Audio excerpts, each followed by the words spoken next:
I have an interest in religion. I'm interested. I grew up in a very strict Christian home. Okay. My parents are very strict, born-again, evangelical, Protestant Christians. Okay.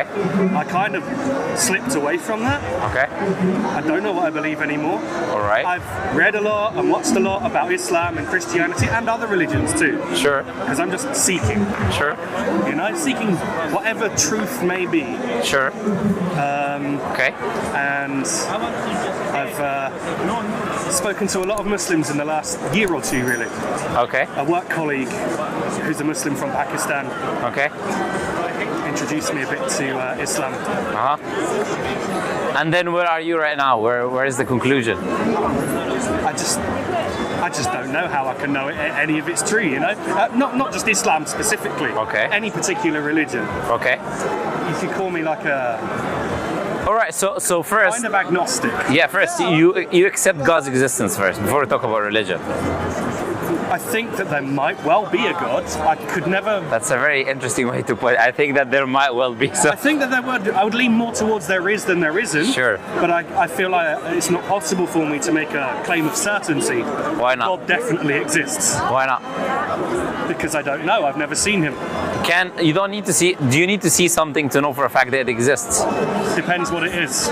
Okay, so it's not a necessity to see something or observe it, or use the five senses or empiricism in order for you to know for a fact that that thing exists.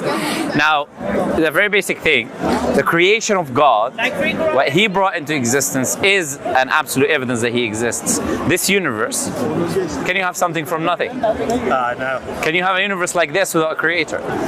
Yeah, sounds very much like the same thing my dad says to me a lot. In fact, Sure.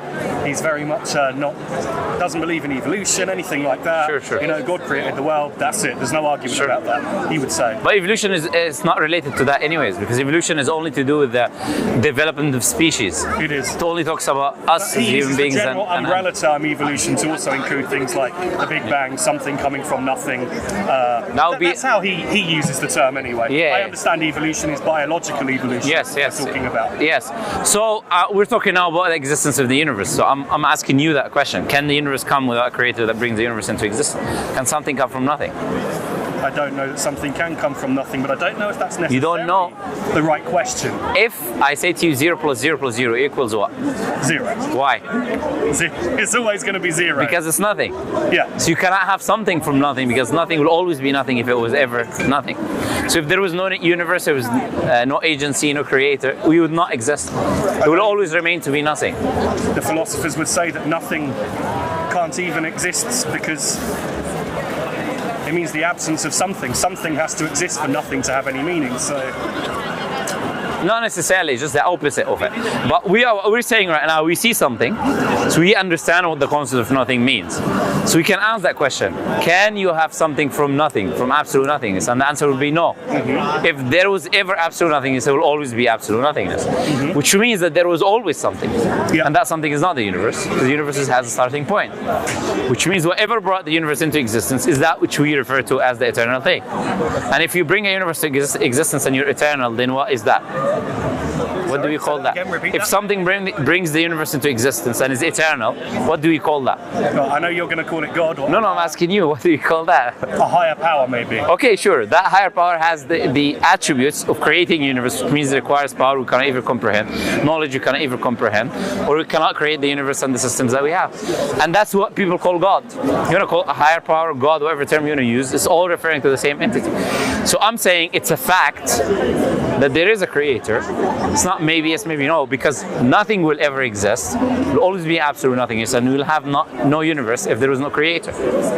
So that's how you can know for a fact that there is a creator.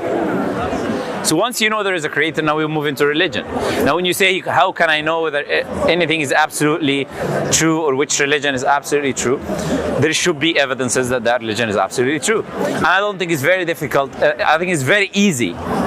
Like, I would disagree with anyone who tells me it's difficult to find out which religion is true. Because it's obvious. Like, for example, you investigate other religions. You said your father is probably Christian, right? You said, yeah. You open the Bible. Which Bible are you going to read anyways? There's no agreement what the Bible is. Depending on what denomination you'll follow, it'll be different numbers of books. If you are a Protestant, you read 66, you read 73, 83, 82. don't agree on a Generally, number of them. 66 books is the most common. I'm not saying that. I know the Catholics also have the Apocrypha, as it's called. No. But they don't call it Apocrypha. You call it Apocrypha as a Protestant. But the thing is, according to the Catholics, which are the overwhelming majority of Christians, by the way, they have a better case because they'll say we're the overwhelming majority.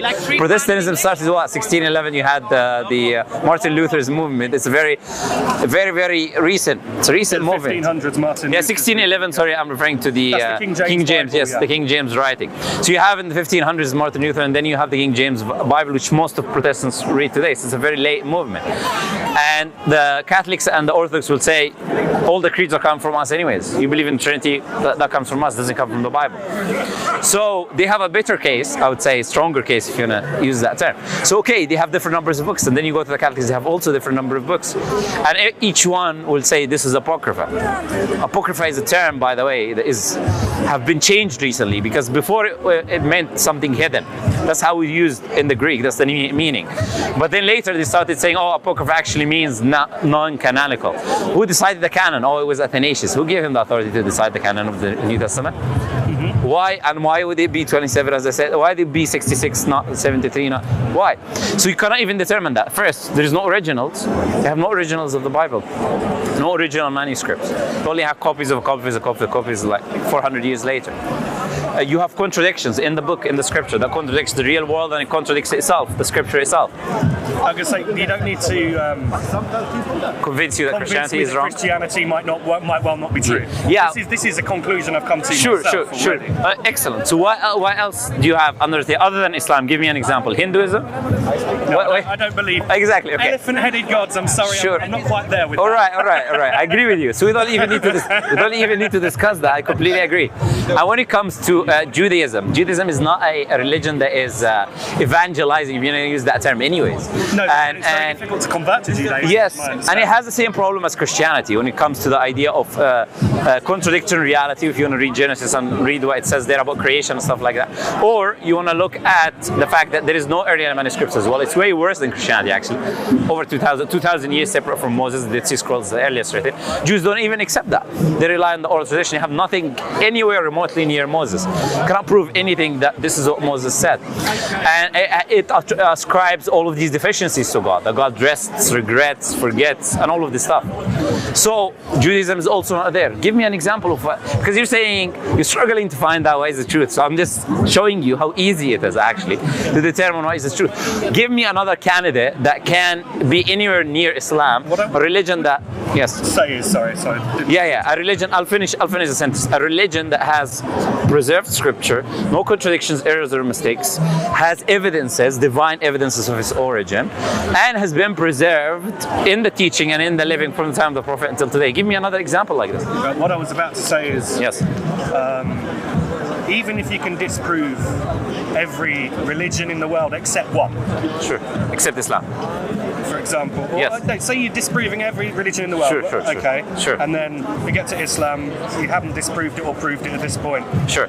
Disproving, I'm wording this really badly. What I'm trying to say is, disproving other religions doesn't prove one religion true. I agree. That's a completely different thing. But that's not what I was doing. I mean, logically speaking, not all religions can be true, that's for sure, right? Yes, but all religions can be false. All can be false. Yes. One can be true. Yes. But not all can be true. I agree. Otherwise, we violate the principle of non-contradiction. Sure. I agree with you.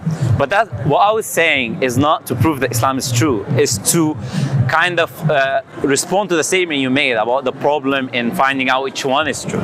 Yeah. I'm saying that's not really a problem because it's super easy to disqualify these religions. I would rephrase that slightly. The issue I'm looking for is not finding out which one is true. Sure. It's finding out if any of them are true. Sure, that's good. So, because the way you worded it presupposes that one must be true. Sure. But no problem. I haven't reached that conclusion. That's no problem. presupposition. No problem. So once we agree that it's very easy to disqualify these religions, now we talk about Islam. Now, what evidences have you seen of Islam? Because you said maybe you've seen videos of me or videos of people. What evidences have you seen that people put forward to show that Islam is the truth? I've just... the thing is, I've watched a lot of videos. Okay, sure. To be fair, I haven't been making notes. Yes, honestly. Okay. I do have a copy of the Quran that I haven't really looked at that much, if I'm honest. Sure. Just saying, yeah, the Imam of the East London Mosque gave me a copy of the Quran Sure. when my friend took me there That's last fine. year. But I haven't looked at it much because it sound awful, but it's much like I found the Bible. I Sure. find reading religious books really boring. Yeah, but that's a very I don't mean that as an insult No. to the Quran. That's just fine. Religious books in You've general. not read the Quran, so I find boring. That's all right. If you've read the Bible, you've not read the Quran. So I've read bits of the Bible. I've yeah, certainly okay. not read the whole Bible. Sure. I don't blame you. So, look, when it comes to the idea of boring or not boring, that's very subjective, number one.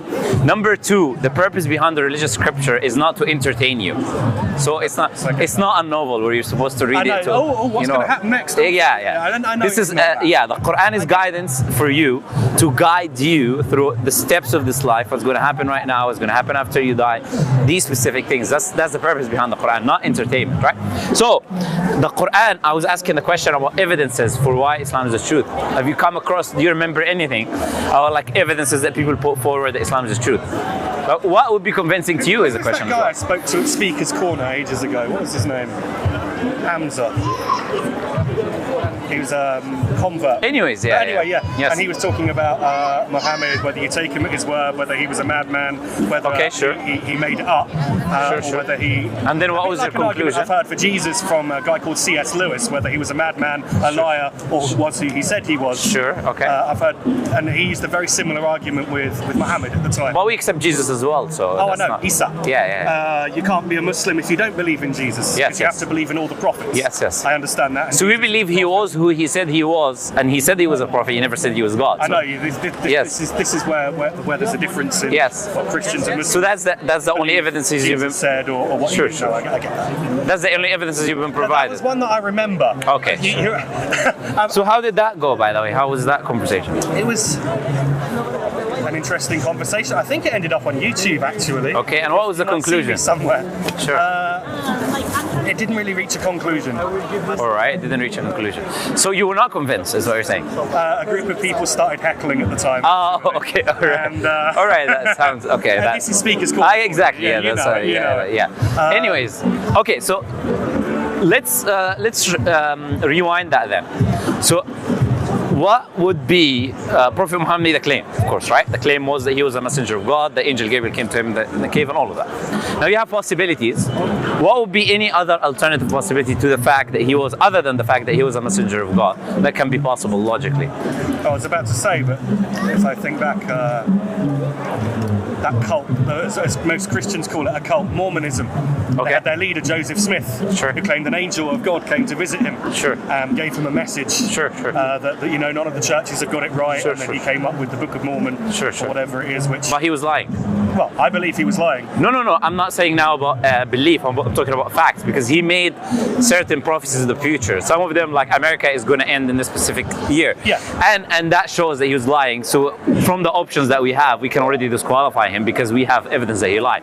I thought that was the Jehovah's Witnesses, actually, who predicted America was going to end in a certain year. Another one of these little cults. Yeah, I don't think the Book of Mormon. Oh no, I'm talking about Joseph Smith. You said Joseph Smith. Yeah. So I was talking the about Book of Joseph Mormon. Smith. Yeah. Yes. I don't remember him mentioning a year, but anyway, Yes. the Book of Mormon's obviously Yes. it's not true. I don't believe that for a second. You know? Sure. But I'm just using that to say somebody else has claimed the same thing. Sure. That an angel of God visited him and gave him a message. So to me, somebody claiming You're saying that, you're saying. like if you came to me right now Sure, and you said, "Oh, an angel of God came to me and gave me a message," Sure. and I've written this holy book and you gave it to me, Sure. I'm not going to believe it. Sure. And you would be the same if I did that. For I you, agree. right? I agree. But this is the idea. If you investigated my life, you will come to the conclusion that there are rational options of why I made that claim. You look at my life, since I will have a reason, right? If I say to you I'm a messenger of God, I have something in my mind. Whether it is power that I seek, whether it is money that I seek, whether it is a change, whatever it is I'm trying to do, there will be a logical purpose in which I'll be able to trace looking at your life.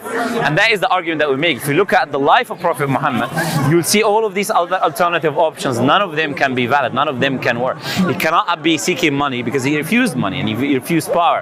And he's been living with his wife for 2 months, on the water and dates only. And he could have said to people, bring me food, bring me money, right? He'd been offered it, and he was the leader at the time, but he didn't do that. So if you look at his life, then you start disqualifying these other alternative possibilities, right? But more importantly is this, is that the Prophet has brought evidences of divine origin anyways. Like for example, the prophecies of the future that he made.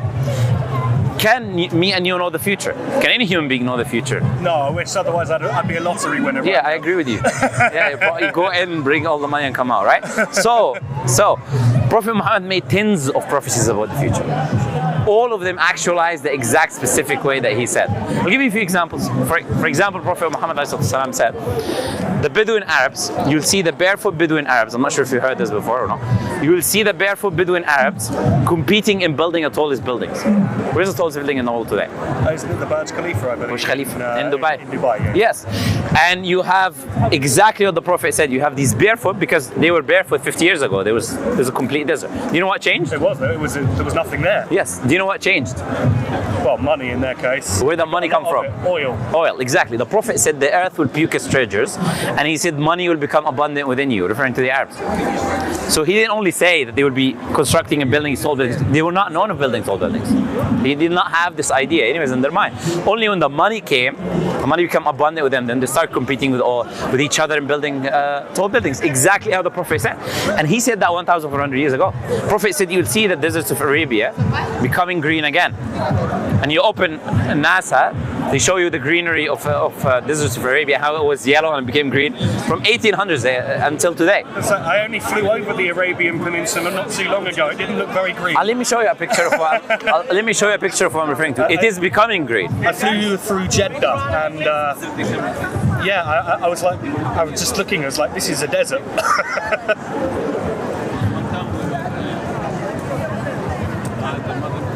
I'll show you now. I'm very interested. Nobody said it's all green now, but it is turning green. Okay. That's what I'm trying to tell you. Look, here is the NASA article, yeah? Look, do you see the difference? I see, so there's little fields of green coming up. No, you see here, nothing. 1987, you see here, born, you see here how much, 2012, yeah. That's not a little bit, that's too much green, right? And that is happening why? It is because of accessing deep water. The technology we have, you can access deep water within the earth, or you saw some countries, they're moving huge mountains of ice, using planes and moving them from North Pole here, they're bringing them to change the weather, right? You see all of the things they're using for the weather so they can have more rain happening, right? So all of this technology is the reason we can have the greenery is increasing daily. It is increasing every day. And the Prophet says the deserts of Arabia will come back to being meadows and rivers. So it will be back again, but he's making two claims. They was in the past as well. And he said that 1,400 years ago. I have an article from Nature showing us that 5,000 years before was all rivers. Because we have traces of 10,000 Asian lakes. We use satellites so we can see these Asian lakes. Of fossils of animals that only live when there is excess water, like elephants and these animals, right? Yep. This is how we know. But how would the Prophet know? 5,000 years before him what was and what will happen in the future. Prophet talked about, for example, usury and interest and how it becomes so widespread that you will not be able to avoid it. Even the Muslims who try to avoid it, they will be hit by its dust. And what I don't understand with that, just to add, this is a little bit of a side point, sure. But usury is forbidden in the Bible as well. Sure. And in Christian societies, it's a big thing. Yes. Or so-called Christian societies. Yeah. But if they're capitalistic societies these days, anyway. Yeah, usury. I mean, I'm caught in debt. Sure, right? And the interest is a pain in the ass, to be honest. And that's why Islam prohibits that thing, right? It's because it's using other human beings, their need of money, so they can, to get your own benefit. Oh, go and give me more. 2 times, 3 times now. Now it's 10 times, and sometimes you look at these cases of student loans and crazy interest rates, right? Slavery, it's modern slavery, essentially, right? So The question is, the Prophet named the countries that would become the Islam will enter. He said that Islam will enter into Sham, which includes Jordan, Syria, Palestine, all of these countries. He said Turkey, Constantinople that time. He said India, Pakistan. He said Egypt. He said Iraq. All of these countries by name. What about countries like Uzbekistan, Turkmenistan, Kyrgyzstan, Kazakhstan? So the Prophet said, you will overcome the Roman and Persian Empire, which is essentially exactly what happened when we took all of these territories that you're talking about. Not only that, he said the leader of the Roman and Persian Empire in that region, in that time, he will be the last one. Yeah. And when he was taken away, he was the last one historically. But the question is, how would he know all of these things that I'm telling you now? And by the way, this is just some. We're talking about tens of prophecies that the Prophet made, some of them in his time, things that will happen in his time, like when the Romans and Persians were fighting, which is a prophecy in the Quran, and it's time bound. Things that are after him, like the Mughals, and how they will come and they will be wearing these boots, which will have hair further than them, and how their eyes will look. The Prophet described what they will wear, and that came like 600 years or 700 years after him. And the scholars who were living at the time, they could not believe exactly what the Prophet described is happening in front of their eyes. Now, how can, we know what the Prophet said, that God that we said must exist. Prophet said, he revealed this information to me. I don't know the unseen. He said, only God knows the unseen. He's telling me that these are signs of the Day of Judgment, for example. This will happen in the future. Now, can you give me now an explanation if he wasn't a messenger of God, how did he know these things? And that's one evidence, and I can give you more later, but it's one example, right? Yeah. How would he? First of all, I would have to say, number one, I would have to actually read No problem. the specific references Yes. that refer to these, because I want to know what it exactly says. Sure. Because I know how... You can watch the video after, and then you'll see the references come on the screen. And then, I'm being filmed. Yes. I don't mind. That's fine. Yeah, no problem. What was I going to say? I know how vague some prophecies can be, and Yes. certainly I've seen how Christians have taken certain passages of the Bible that are very vague, and they make it into a prophecy that they say has been fulfilled. I know what you're saying. Has it really? Has it really? I know what you're saying. There are a couple of prophecies in the Bible that do seem to be being fulfilled.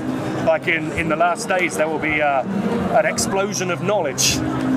It predicted an explosion of knowledge like the world has never seen before. So much knowledge would be These are gained general. in such a short amount of time, which the last 200 years really is when that's happened.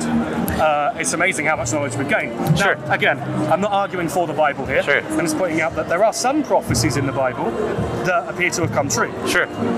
The Bible predicted that the nation of Israel would be scattered and would come back together again as a country, which happened. But there's a problem with that, because that is written after that happened. So that cannot work as a prophecy. It was predicted that it would come back together again, anyway.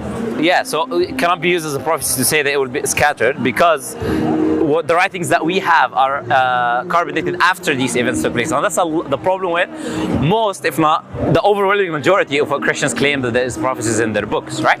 Now also, you can make general claims like knowledge. Some of them are very general. I'm not talking about general, I'm talking to you about very specific things, right? That's why I gave you very specific. I told you by name, the Prophet, for example, is naming the countries, right? Or the action that the people will be doing. And about that, I'll give you a specific prophecy. The Prophet said that writing will widespread, specifically, so very specific, not just knowledge. He talks about writing. But in the same time, he said also ignorance will widespread. And that is the paradox that we live in. I'm not even going to argue with that. Yeah. You're damn right that ignorance is widespread. But you see, that shows you that he is not making any of this up, because if he was, he doesn't, you do not predict paradoxes. You don't say the thing and it's opposite. Well, in reality, we live in that. We have so many books, nobody's reading them. I would say, though, that the claim ignorance will be widespread or whatever, it's just as vague as the biblical claim that knowledge is going to explode. To me, that's a very vague prophecy. Sure, so what my point is not necessarily about the ignorance will widespread, but it's contradiction with the idea of the writing is widespreading. Because you would think that if writing would widespread, that necessitates people would become educated, because that was a source of education. But sadly... Only if the stuff that's written is accurate and educational. No, but a lot of it is. There's so many people actually, who believe the earth is flat, for example. I know. Where does that come from? I know. But we don't want to trigger people now. But what I'm saying is this: when writing today, everything you want to learn is there. Beneficial knowledge is there. Just people are not reading. So it's not a problem that the writing is not beneficial for the people. The problem is that the people are not seeking the education.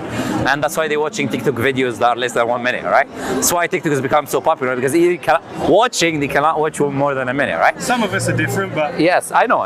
So, what is the explanation that you can provide me other than if what I'm saying is accurate, because you said you need to look into them, and that's fine, you can see the differences and look into them. Now, if everything I said is the way it is, and it's accurate, and the Prophet has made these specific prophecies, then is there any other explanation that other than that he was a messenger of God?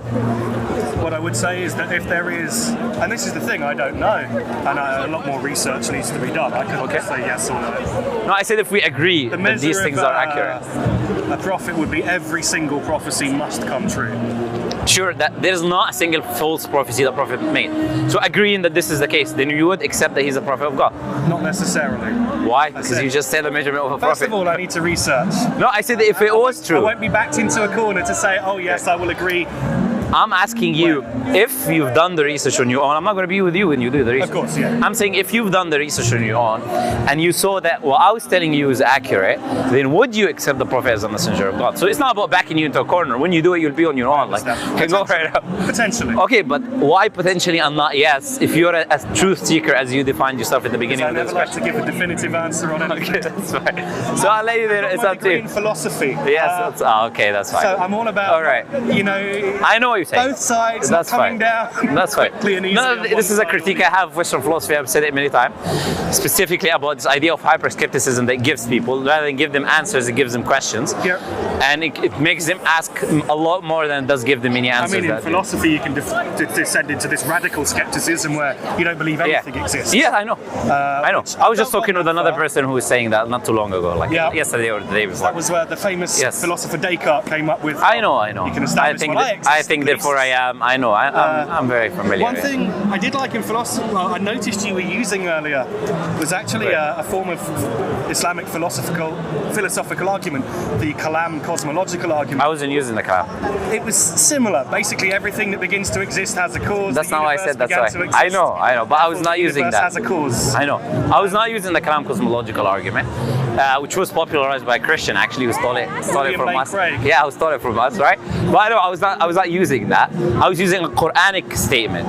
Something coming from nothing is a Quranic statement you'll find in the Quran itself, where Allah says in chapter 52, verse 35-36, where He says, "Am khuliqu min ghayri shay." Did they come from nothing? Can you come from nothing? So I was using a Quranic argument, not specifically the Kalam, which is related to the everything. You have to establish a premise. Everything comes to existence requires a cause. I don't delve into this philosophical rhetoric. I like to keep it simple, the way it is for most people, the way they understand. And you don't need to, because truth is simple. That's why we can present it very simply and people can accept it. So here I presented you with evidence. There's many more evidences that I can put, but I think one is enough. And I think you can do your investigation on that, and that should be enough for you, inshallah, maybe to accept Islam if it is true. As I said, it is, right? I'll see you again? No problem. You can come and tell me what was the conclusion, what my conclusion is. No problem. It's a pleasure talking to you. Thank you for your time. Take care. Thank you. Bye. God bless you. See you.